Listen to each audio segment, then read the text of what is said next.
Hi guys! Welcome back to my YouTube channel. Ako po si Jackie, isang OFW land-based na kasalukuyang nagtatrabaho ngayon dito sa Riyadh, Saudi Arabia. Isang topic na naman ang isi-share ko sa inyo guys para makatulong ako at makakuha kayo ng idea. Isi-share ko ang experience ko sa inyo, kung paano ako nag-apply, kung ano-ano ang mga agency ko, at kung ano yung mga requirements na ipinasa ko sa agency. Nung nag-apply pa lang ako sa agency sa Pilipinas, papunta dito sa ibang bansa. At sasagutin ko rin yung tanong ni Erica. Shoutout sa iyo kabayan. Ito yung tanong mo sa akin sa previous ko na video. May babayaran ba ang agencies sa pagkuha ng visa? So, sasagutin ko yan kabayan. So, isi-share ko muna yung experience ko nung nag-apply ako. First time akong mag-apply bilang isang domestic helper o OFW. So, ang agency ko noon is GIMC. Ang destination ko is Saudi Arabia. So, ang mga requirements na ipinasa ko muna is mga valid ID. Kasi wala pa akong experience noon. First time akong mag-apply sa isang legal na agency. So, ipinasa ko muna yung mga valid ID ko. Tapos, in-interview ako ng staff, ng secretary ng agency. At sinabihan ako na kailangan mong kumuha ng passport. Dahil first time pa lang ako noon. So, kailangan kong magbigay sa kanila ng mga valid ID.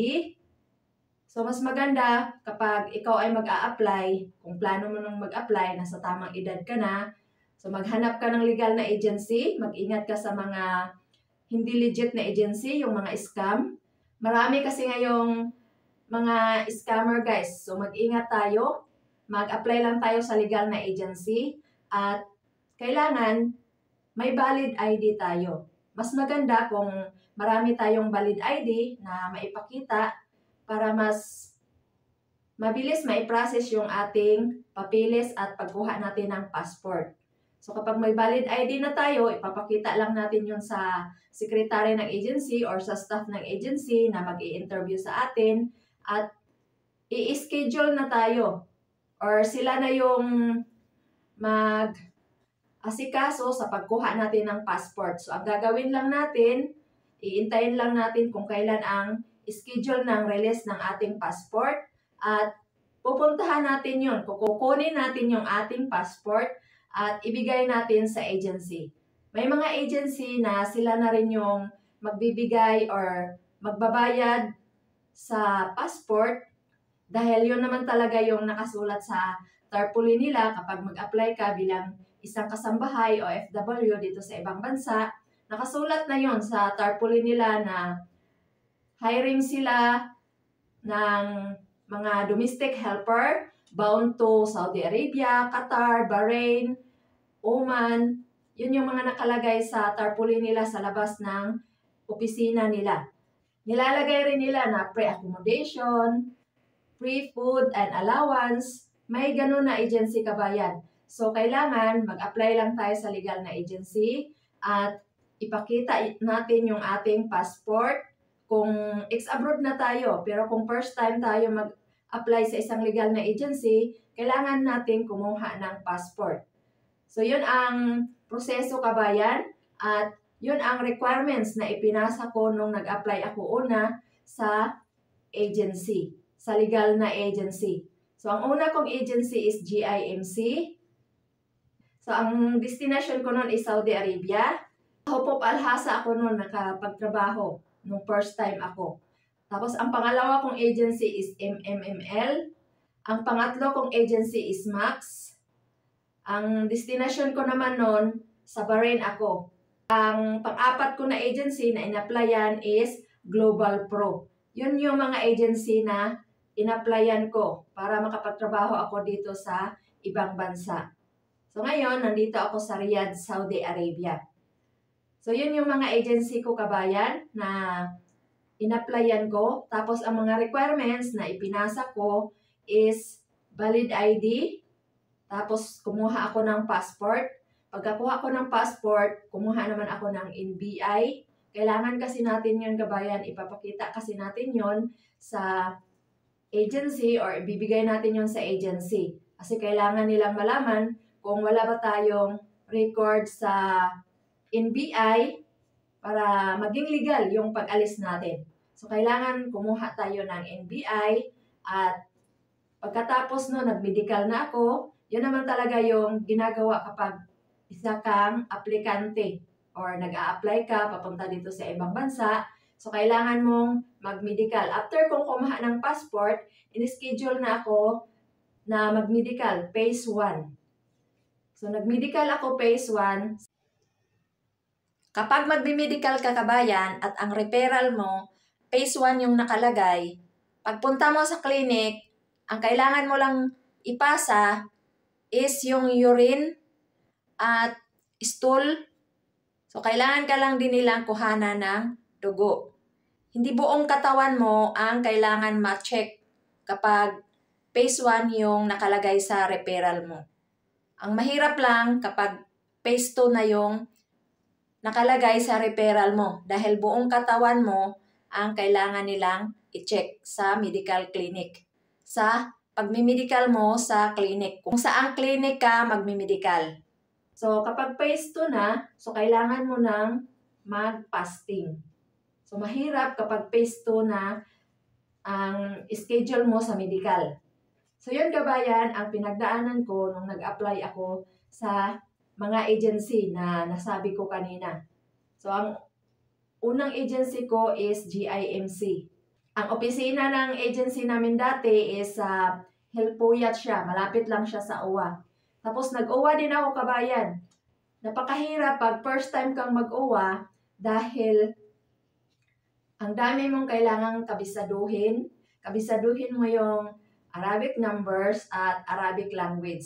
Yung mga basic na Arabic language at Arabic numbers. So, kailangan mong i-memorize yun kabayan. 2 araw ata kami noon nag-uwa. At mahirap siya kasi may oral recitation din siya. Kailangan mong tumayo sa harap. At kailangan mong magsabi doon sa mga Arabic greetings para ma-share mo sa mga kapwa mo, mga aplikante. So, yun ang na-experience ko sa OWA kabayan. Tapos, gutom pa kami kasi nga late na kaming nakauwi. Buti na lang yung agency namin, yung opisina, malapit lang siya sa OWA Pasay. So, nag-OWA kami sa Pasay. Yun yung na-experience ko. Tapos, kailangan paraming maagang magising kasi malayo yung accommodation namin. Ang accommodation namin sa Caloocan. At yung OWA sa Pasay. So, kailangan naman mag-commute. Nag-LRT kami noon. Galing kami sa Caloocan. Tapos, bumaba na lang kami ng Hilpuyat. Tapos, naglakad na lang kami papunta sa agency namin, sa opisina at sa OWA. Nag-report pa kasi kami doon sa agency namin para malaman din nila na nung time na yon nag-OWA din kami. So, yun yung mga pinagdaanan ko at ang mga agency ko at ang mga requirements na ipinasa ko sa agency. So, kailangan nating mag-medical kapag magpunta tayo dito sa ibang bansa. Hindi lang phase 1, pati phase 2 na rin. So, kailangan nating magsakripisyo. Sa pag-a-apply pa lang, sakripisyo na talaga ang kailangan nating maranasan sa pagtitiis natin. Kailangan nating magising ng maaga, magpuyat. Kasi nga, pabalik-balik tayo sa medical, pabalik-balik tayo sa TESDA at OWA, kailangan natin yung ma-experience kabayan. Mahirap ang pag-a-apply papunta dito sa ibang bansa. At hindi ka lang sa Pilipinas mag-medical, pati na rin dito sa ibang bansa. Pagdating mo dito, bago ka mabigyan ng ikama, bago ma-release yung ikama mo, kailangan mong mag-undergo ng medical. So, ang nangyari sa akin dito, nung nag-medical ako, X-ray, dugo, stool, urine ang ipinasa ko sa clinic kung saan ako nag-medical. Mga ilang araw, na-receive na ng amo ko yung result ng medical ko. Sa kanya na lang isined ng clinic kasi siya yung employer ko. At pagkalipas ng mga ilang linggo siguro yon, dumating na rin yung ikama ko. So, ganun kahigpit ang pag-a-apply bilang isang domestic helper. Kapag dito ka sa ibang bansa magtatrabaho, maraming beses na mapagdaanan mo ang medical. So, ganyan yung ma-experience natin kapag dito tayo sa ibang bansa magtatrabaho. At Sa Pilipinas din, kapag hindi ka pa fit to work, kailangan mong magpagaling kung ano man yung findings sa'yo ng doktor, kung anong findings sa'yo sa medical mo, kailangan mong magpagaling. Kailangan fit to work ka talaga sa medical para makapag-proceed ka ng vaccine. Kapag mag-a-apply tayo sa ibang bansa, kailangan may valid ID tayo para makakuha tayo ng passport at kailangan nating pagdaanan ang TESDA, ang OWA, ang PIDUS, at kailangan nating kumuha ng NBI, kailangan nating mag-medical, kailangan nating magpabaksin, at kailangan nating ipasa ang lahat ng mga requirements. So, yan yung mga na-experience ko, kabayan. Comment down below kung may nakalimutan akong sabihin sa mga requirements. So, kailangan talaga marami tayong maipasa ng mga requirements sa agency para maiprocess yung ating papeles at para makaalis tayo papunta dito sa ibang bansa kung saan yung destination natin. So, napakahirap pag isa kang aplikante at pipinding ka sa medical. Kasi kailangan mong umulit-ulit ng medical. Tsaka pag na-expire din yung medical mo, kailangan mong magpa-medical ulit. So, mahirap siya, kabayan, kasi kailangan mong mag-fasting. So, kailangan hindi ka kakain after 12 o'clock sa hating gabi. So, kapag schedule ng medical mo kinabukasan, sa gabi pa lang, kumain ka na, mga 11, kumain ka na. After ng 12 midnight, hindi ka na pwedeng kumain hanggang sa makuhanan ka ng dugo. Yun ang kailangan nating pagdaanan. So, napakahirap kapag magtatrabaho ka sa ibang bansa. Well, kung sa local ka lang magtatrabaho, sa Pilipinas ka lang magtatrabaho, hindi ganun kahigpit ang medical. So, kapag dito kasi tayo sa ibang bansa, mahigpit kasi sila sa medical. So yun, kabayan, ang experience ko nung nag-apply ako sa mga agency sa Pilipinas, papunta ako dito sa ibang bansa. Marami akong naranasan, kabayan. Na-experience ko ang maligaw, na-experience ko ang maglakad. Muntik pang masunog yung accommodation namin dati sa Caloocan. Dahil sumingaw yung tangke ng gas, nag-apoy siya bigla, ay nataranta din yung kasamahan namin at hindi na niya alam kung ano yung gagawin. Buti na lang, may guard doon na tumulong. So, natigil yung paglaki ng apoy at kami naman, mga aplikante, sa 3rd floor pa kami, nataranta din kami, nagsiksikan kami na bumaba sa may hagdanan. Masakit yung paa, masakit yung kamay dahil naipit, dahil siksikan kaming bumaba sa hagdanan. Kailangan naming makalabas sa accommodation na yon dahil sa sumingaw yung tangke ng gas. Natakot kasi kami na sumabog. 3rd floor kami, bumaba kami, siksikan kaming bumaba sa hagdanan. Wala kaming dala ni isang gamit. Ang inisip lang namin na makalabas kami sa accommodation. Buti na lang, hindi natuloy yung sunog sa accommodation. So, yon ang experience ko sa aking accommodation dati sa Caloocan. Na-experience ko ang magutom, nabasa ng ulan. So, kapag mag-a-apply tayo, kabayan, marami tayong may experience. Kaya sa mga first time na gustong magtrabaho dito sa ibang bansa bilang isang OFW, kasambahay, kailangan pasensya talaga tayo. Kailangan mahaba talaga yung pasensya natin dahil sa pag-a-apply pa lang, mahirap na siya. So, yun lang ang mga naalala ko na na-experience ko nung pag-a-apply ko bilang isang kasambahay, bilang isang OFW, domestic helper. Noong nag-apply ako sa GIMC na agency, sa Zamboanga ako noon, sa bahay lang yon, tapos may opisina sila, tsaka si Ma'am Rose yung nakaano doon, nagmamanage, at tsaka yung secretary na si Ma'am Joanne. First time ko noong makipagsapalaran, papunta dito sa ibang bansa. So sila yung nag-guide sa amin, nag-assist sa amin, at pinamedical kami, phase 1. Pagkatapos naming mag-medical phase 1, pinaluwas na kami sa Manila. So doon na kami tumuloy sa accommodation sa Caloocan. Ang dami namin nun. Siguro mahigit 100 kami sa loob ng isang accommodation. Kasi hanggang 3rd floor yung accommodation. Bahay din yun ng may-ari ng agency. Doon lang kami pinatira. So schedule kami noon sa paglilinis, pagluluto. Tapos kung may appointment kami, kung may mga requirements kaming kailangan kuhanin, kailangan magpaalam muna kami doon sa may-ari o di kaya doon sa caretaker o tagabantay doon sa bahay niya.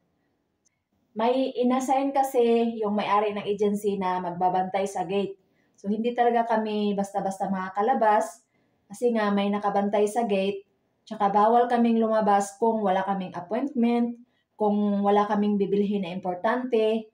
Marami kasing mga aplikante ang tumatakas. So hindi natutuloy magtrabaho dito sa ibang bansa. So yung may-ari ng agency, nalulugi siya kapag tumatakas yung aplikante tsaka napipending sa medical. So yan yung mga na-experience ko nung nag-apply ako sa GIMC na agency. Bago pala ako nag-apply sa GIMC na agency, ang trabaho ko noon is housekeeping. 5 buwan lang ako nagtagal dahil na-finish contract na ako noon. Contractual lang kasi ang trabaho ko noon bilang housekeeping. Na-assign ako noon sa Quezon City, sa Technohub. Isa siyang call center, 24/7 siyang bukas. So kami namang mga housekeeping, palitan kami. Ini-schedule yung trabaho namin at saka yung overtime namin, ini-schedule ng leader namin sa housekeeping. May supervisor kami. Sila din yung tumutulong sa amin at nagtuturo din sa amin at saka gumagawa ng namin, yung para sa sahod namin. So, 5 buwan lang ako nagtrabaho sa Quezon City bilang housekeeping. So, yan yung mga experience ko bago ako nag-abroad. Naging housekeeping muna ako. Ang agency ko noon is Fieldmen. Dati yung opisina sa Makati. Malapit siya sa Makati City Hall. So, yun yung naging experience ko sa pagtatrabaho ko sa Pilipinas at sa agency na in-applyan ko papunta dito sa ibang bansa. At sa MML naman na agency, nakatanggap ako ng 5,000 pesos dahil nag-apply ako ulit sa kanila.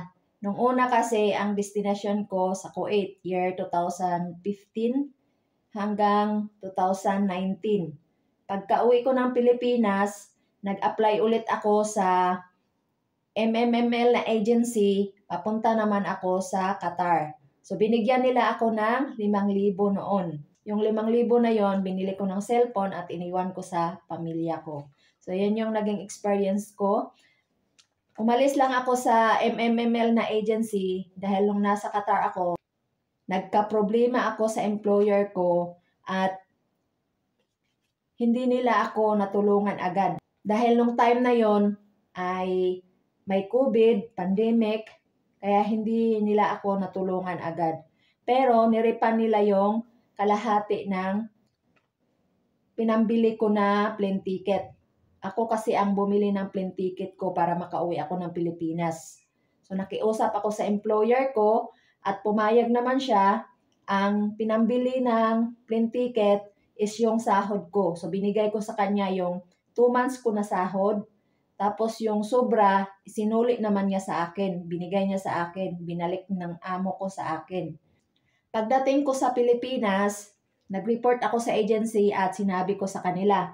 Sinabi naman nila na i-refund nila yung pinambili ko ng plane ticket.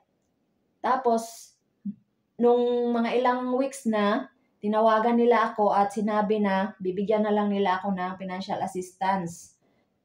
Pumayag na lang ako na bigyan nila ako ng financial assistance na nagkakahalaga ng 12,000 pesos. Bali kalahati lang yung iniripa nila sa plane ticket ko. Naintindihan ko kasi sila dahil malaki yung lugi nila. Dahil pandemic noon, marami silang mga aplikante na hindi natuloy, na-cancel yung mga plane ticket. Nasayang kasi nga nag-lockdown. So hindi lang sa Pilipinas nangyari yun, kundi sa buong mundo. Kaya yung mga aplikante nila hindi natuloy maka-flight. So malaki yung nalugi ng MMML na agency dati nung may may COVID. So naintindihan ko sila kaya pumayag na rin ako na 12,000 pesos lang yung ibigay nila sa akin na financial assistance. Ang nangyari, nagkita kami sa OWA, nag-meet kami ng staff ng MMML na agency at pinasulat sa akin or pina-fill upan sa akin yung form na hindi na ako mag-file ng complaint. Kasi nasettle na namin yung aming problema. Fill up ako doon sa form, ilagay ko yung pangalan ko, yung passport number ko, at saka nagsabi ako na hindi na ako magko-complain sa kanila. So yun, nasettle yung aming problema. Binigay sa akin yung 12,000 pesos na cash. So nakuha ko yung 12,000 pesos ko sa OWA mismo. Yung staff ng MMML na agency ang nagbigay sa akin. At pinilapan ko yung form at pumirma ako. So, tapos na yung aming problema tungkol sa aking plane ticket. Niripan na nila yung kalahati. 12,000 pesos yung ibinigay ng staff ng MML sa akin. So, cash yun. Nag-meet kami sa OWA. So, yun ang na-experience ko sa MMML na agency. At pagkatapos naman, lumipat ako sa Max na agency. Nag-apply sana ako ulit sa MMML na agency. Papuntang Dubai naman siya. Or saan ba yun? Basta may country akong in-applyan at hindi agad ako naasikaso. Ibinigay ko sa kanila yung passport ko, iniwan ko sa kanila. So naisip ko na mag-back out na lang, total wala pa naman silang nagasto sa akin. Nagpasa pa lang ako ng mga requirements sa kanila, yung passport ko pa lang ang ipinasa ko sa kanila. So nagsabi ako kay sir na magba-back out ako. So yun, pinahintay nila ako ng siguro mga ilang oras din yun sa labas. Kasi pabalik-balik si sir sa akin kung magba-back out ba talaga ako. Sabi niya, ma'am, kailangan mong mag-antay kasi yung passport mo kukunin pa lang. So ganun sila guys. Pinahintay nila ako. Hindi ako nakapagtanghalian nung time na yon dahil inintay ko yung aking passport na makuha ko, na ibigay nila sa akin. Kasi nga, magba-back out na ako sa kanila at lilipat ako sa Max na agency. Nakapag-apply na ako nun sa Max. Tapos, yung passport ko lang nandun sa MMML na agency. Kaya kinuha ko yung passport ko doon sa MMML na agency. Nag-back out ako doon. Kasi naisip ko na lilipat na lang ako ng ibang agency para mabilis akong makaalis. So, ang destination ko, nung sa Max naman ako nag-apply, papunta naman siyang Bahrain. So, yan ang na-experience ko. Sa Max na agency, nung paalis na kami, nag-swab test pa ako nung malapit na kaming mag-flight kasi nga may pandemic pa noon. At pagdating ko sa Bahrain, nag-quarantine din ako sa Parsan Hotel sa Bahrain. So 10 days din yun dahil nga sa may pandemic pa at gusto ng employer na makakasiguro sila na wala kaming mga virus. So yun, kailangan naming mag-quarantine sa hotel. Sa Manama yun guys, sa Parsan Hotel. So 10 days kami doon, libre kami pagkain, wifi, tsaka yung employer ko, pinapadalhan din ako ng pagkain or binibigyan ako, hinahatiran ako ng pagkain doon sa hotel. So hindi lang siya makakapasok talaga sa loob, binibigay lang doon sa reception dahil nga may virus pa noon, may COVID pa. So yan ang na-experience ko sa Max na agency. Na-share ko na rin to dati sa mga previous ko na video. Uulitin ko lang para kay Ma'am Erica para makakuha siya ng idea.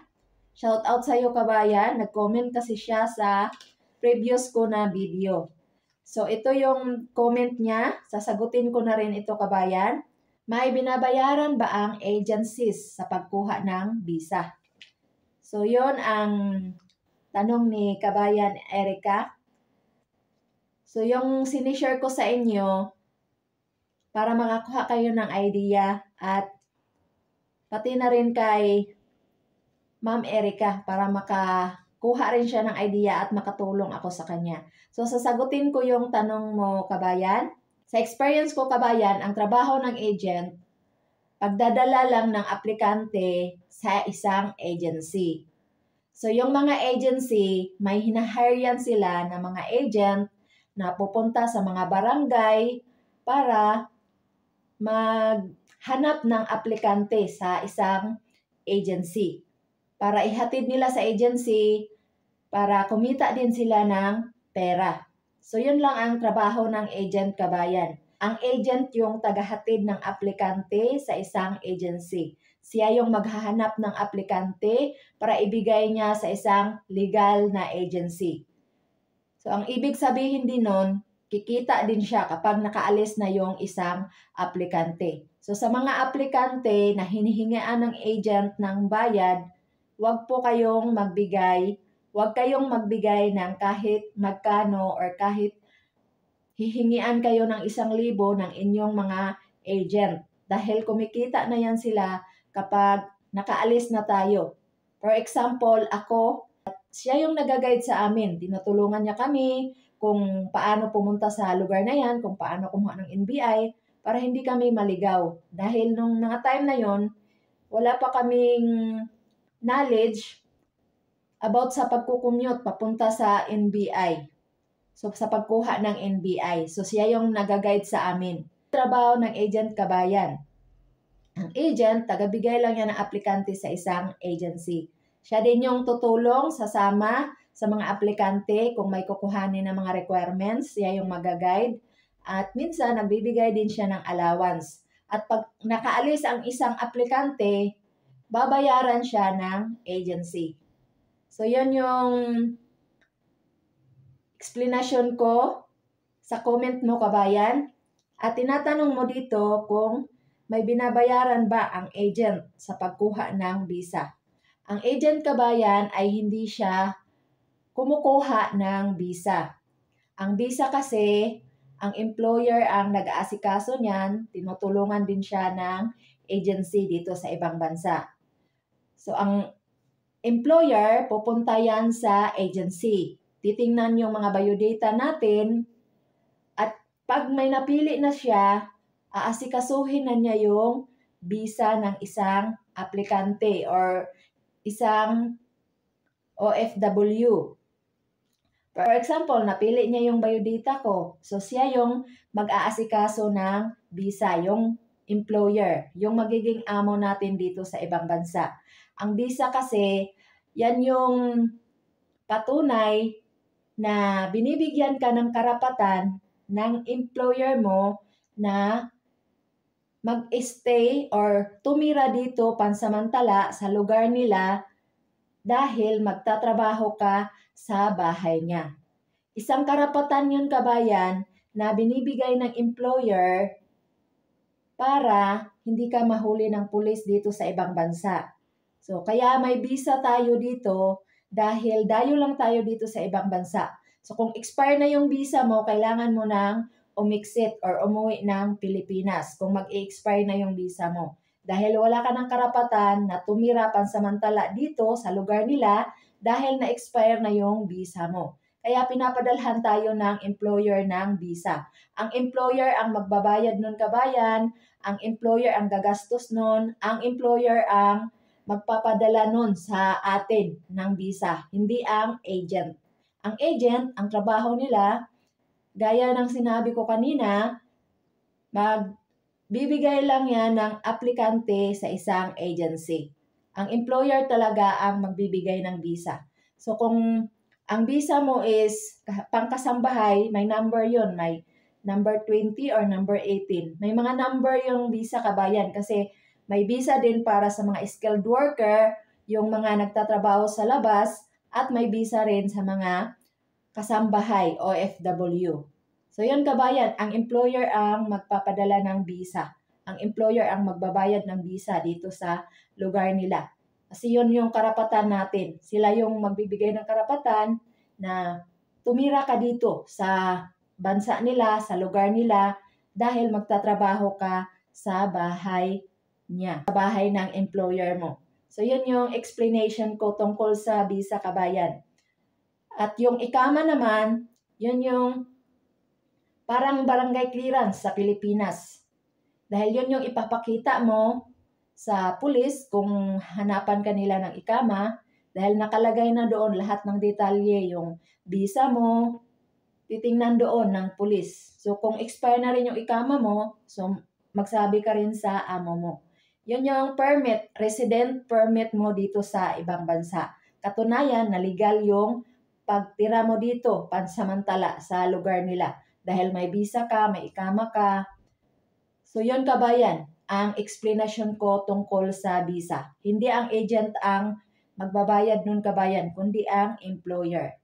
So sana nakatulong ako sa iyo kabayan at na-explain ko ng maayos kung nagustuhan niyo ang mga ganitong topic sa buhay OFW, land-based. Paki-press ang like at mag-comment na rin kayo kung may tanong kayo sa mga topic na in-explain ko or sinishare ko sa inyo. Mag-comment lang kayo mga kabayan ko at sisikapin ko na masagot ko yan at magagawan ko ng video para ma-share ko na rin sa iba. Ang sinishare ko dito kabayan ay based lang sa aking experience. Hindi ako expert na magbigay sa inyo ng advice. Ang gusto ko lang na makatulong ako at ma-share ko sa mga kababayan ko na nagtatanong sa aking mga video na ina-upload. Yun lang yung purpose ko kabayan.